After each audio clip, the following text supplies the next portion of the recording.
14 दिनों की घेराबंदी के आगे झुका यूक्रेन। ज़ेलेंस्की ने कहा यूक्रेन को नहीं चाहिए नेटो की सदस्यता। अमेरिकी मीडिया से इंटरव्यू में बोले ज़ेलेंस्की, लुहांस्क और दोनेत्स्क पर भी समझौते का हो रहा है विचार।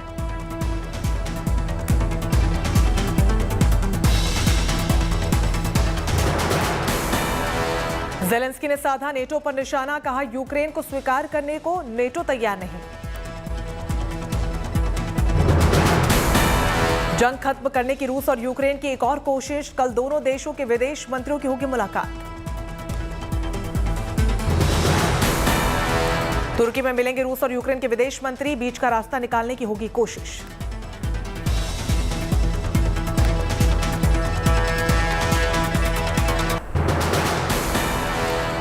सुमी में रूसी हमले में 16 साल के एथलीट की हुई मौत। मार्शल आर्ट चैंपियन आर्ट्योम प्रीमेंकी की रूसी हमले में गई जान। रूस के हमले में प्रीमेंको का पूरा परिवार हुआ खत्म। प्रीमेंको के घर पर गिरे रूसी रॉकेट्स। अमेरिका ने यूक्रेन के लिए लड़ाकू विमान देने से किया इनकार। बाइडेन ने पोलैंड के प्रस्ताव को भी ठुकराया। यूक्रेन की मदद के लिए अमेरिका को विमान दे रहा था पोलैंड। पोलैंड ने अपने सभी मिग-29 विमान देने का किया था प्रस्ताव।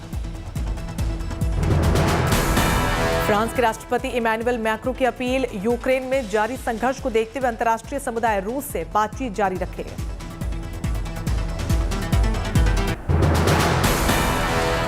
अमेरिका ने पोलैंड की मांग पर पेट्रियट एयर डिफेंस सिस्टम की 2 टुकड़ियों को पोलैंड में किया तैनात।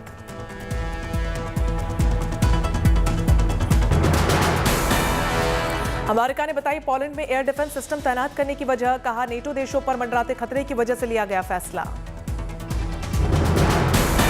अमेरिकी विदेश उप सचिव विक्टोरिया नुलांड ने मनाया यूक्रेन के पास बायोलॉजिकल रिसर्च फैसिलिटी, कहा डर है कहीं रूसी सेना के हाथ न लग जाए।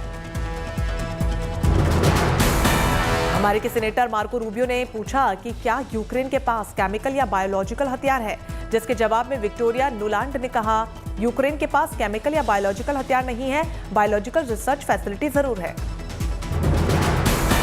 यूक्रेन के लोगों ने रूसी टैंक पर किया कब्जा, सड़क पर दौड़ते दिखे रूसी टैंक, वीडियो वायरल।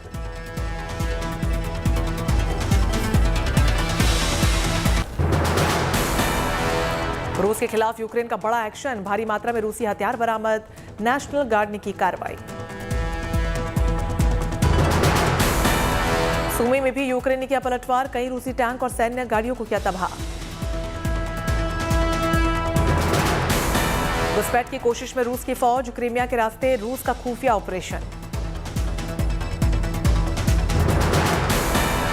रूसी दूतावास की अमेरिका से अपील, रूस के लोगों का उत्पीड़न तत्काल रोके अमेरिका। भारत ने 23 नाविकों को माइकोलाइव पोर्ट से निकाला। ये सभी नाविक 75 भारतीय नाविकों के समूह का हिस्सा थे, जो दक्षिण यूक्रेन माइकोलाइव पोर्ट में फंसे हुए थे।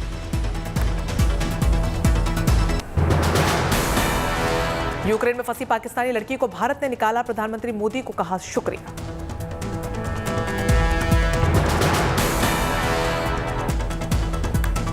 Stuck in very difficult situations, and also thanking the Prime Minister of India, and thank you so much for supporting us, and hope we get home safely.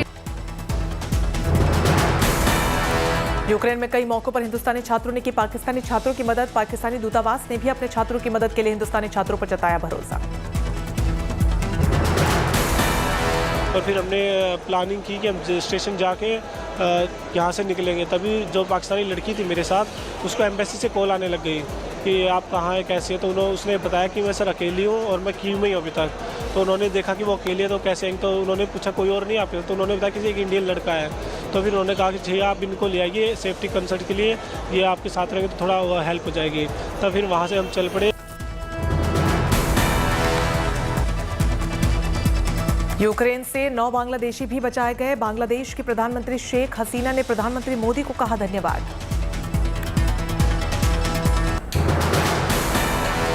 रूस यूक्रेन में जारी जंग के बीच भारत के लिए गुड न्यूज, यूक्रेन में फंसे करीब सभी भारतीय सुरक्षित निकाले गए।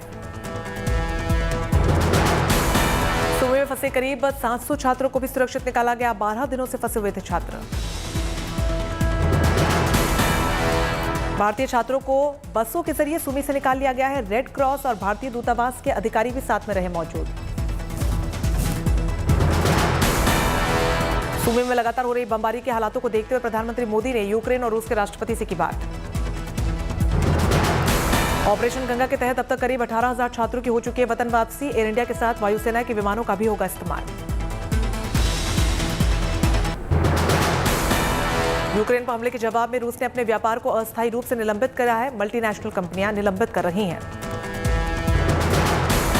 यूक्रेन पर रूसी हमले के खिलाफ फूड चेन कंपनियों की कार्रवाई। मैकडी और स्टारबक्स ने रूस में अपने सभी कैफेज का काम बंद करने का ऐलान किया। कोका कोला कंपनी ने भी लिया बड़ा फैसला। रूस में अपने उत्पादों की बिक्री पर पूरी तरीके से लगाई रोक। पेप्सिको और जनरल इलेक्ट्रिक ने भी रूस में अपना कारोबार आंशिक रूप से बंद करने का ऐलान किया है। पेप्सिको ने कहा कि वो रूस में अपने उत्पादों की बिक्री बंद करेगा। Dutch American multinational company universal music समूह ने भी रूस में अपने सभी प्रोजेक्ट्स को किया बंद। जो बाइडेन ने रूस के खिलाफ बड़े आर्थिक प्रतिबंध लगाने का किया ऐलान। रूस से तेल नहीं लेगा अमेरिका, गैस और एनर्जी पर भी रोक। बाइडेन का बयान, रूस को आर्थिक झटका देने के लिए लिया फैसला। कहा अमेरिकी जनता को भी उठानी पड़ सकती है परेशानी।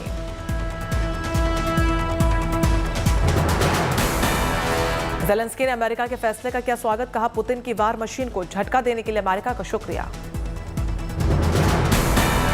अमेरिका के बाद ब्रिटेन का भी ऐलान। इस साल के अंत तक बंद रूस से करेगा तेल का आयात। अमेरिका के फैसले पर रूस की कड़ी प्रतिक्रिया। कहा यह आर्थिक परमाणु युद्ध है और अब तक के इतिहास में लगाया गया सबसे बड़ा आर्थिक प्रतिबंध। इरपिन में हमले से एक पुलिस स्टेशन तबाह। सैटेलाइट इमेज में दिखी बर्बादी की तस्वीरें। इरपिन में बड़ी तादाद में लोगों का पलायन। सड़कों पर दिख रहा है मलबा। रूस की सेना का जाइटोमिर में जबरदस्त हमला। सेना की एक डॉर्मेट्री बुरी तरीके से तबाह।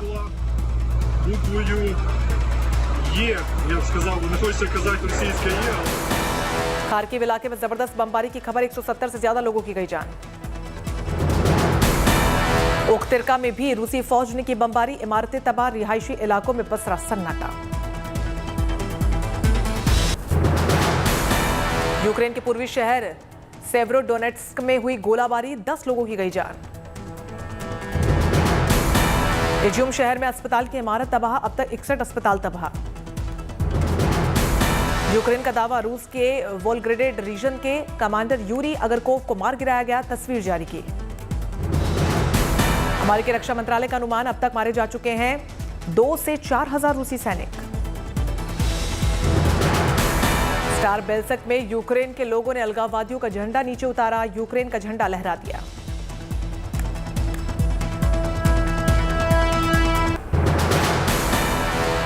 पुडुचेरी के मनकुला वेनगर मंदिर के सामने दिखा भावपूर्ण नजारा। मंदिर के प्रवेश द्वार पर हाथी लक्ष्मी भक्तों को देती है आशीर्वाद।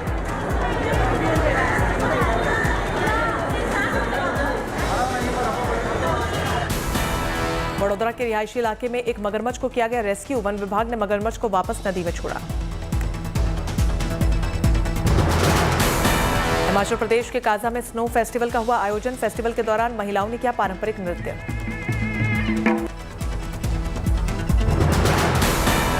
मंगलुरु में मौसम ने ली करवट। बौछार के साथ हुई बारिश। ऑस्ट्रेलियाई सेना प्रमुख पहुंचे दिल्ली। साउथ ब्लॉक में उन्हें दिया गया गार्ड ऑफ ऑनर।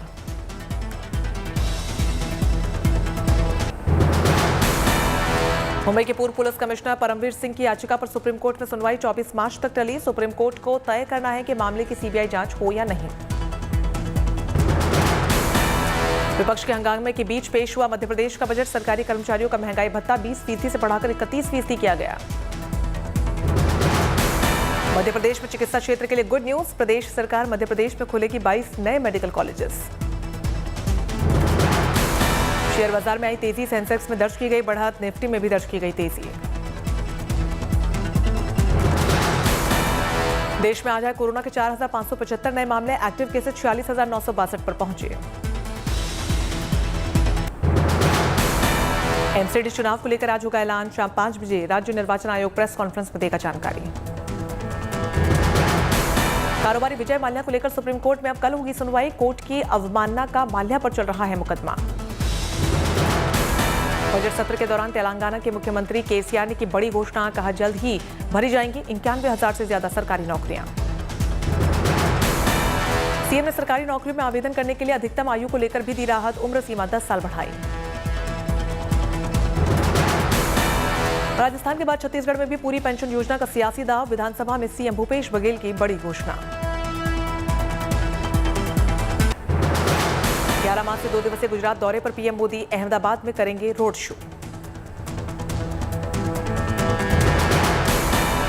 गोरखपुर में मुख्यमंत्री योगी ने यूक्रेन से लौटे छात्रों से की मुलाकात, हालातों को लेकर की बात।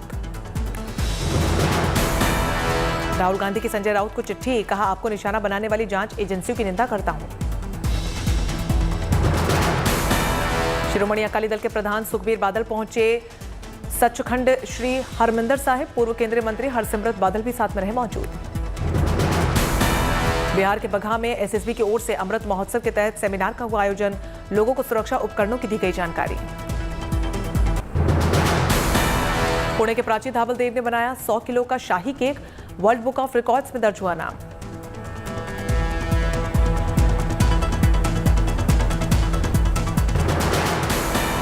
कामाख्या कोच मेंटेनेंस डिपो ने बनाया पहला smart automatic coach washing plant.